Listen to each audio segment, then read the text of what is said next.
अतिवृष्टीने शेतकऱ्याचं अतोनात नुकसान झालेलं असताना सुद्धा शेतकऱ्यांच्या बांधावर जाऊन सुद्धा शेतकऱ्याला पुरेशी मदत दिली जात नाही. खरं तर शेतकऱ्याची चेष्टा केल्याचाच हा सगळा प्रकार जाणवतो. परंतु अडी अडचणीच्या काळात जर आता लोकांच्या पाठीशी उभे नाही राहिलात तर नंतर जनता तुम्हाला माफ करणार नाही.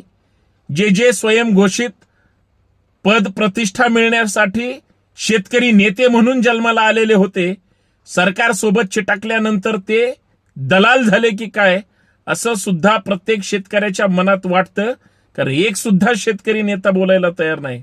मला एवढंच सांगायचंय की आज शेतकरी संकटात आहे.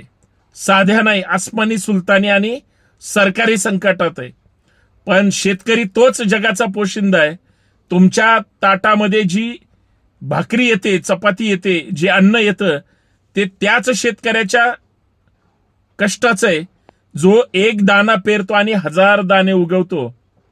लक्षात ठेवा, शेतकऱ्याने जर नाही केला पेरा तर काय खाणार? धतोरा. म्हणून शेतकऱ्याच्या पाठीशी उभं राहा. आज तुम्ही त्याच्या पाठीशी उभे राहिलात तर तो आयुष्यभर तुमच्या सोबत असतो, पाठीशी असतो आणि तुम्हाला भरभरून देतो काबाड कष्ट करून. जय बळीराजा.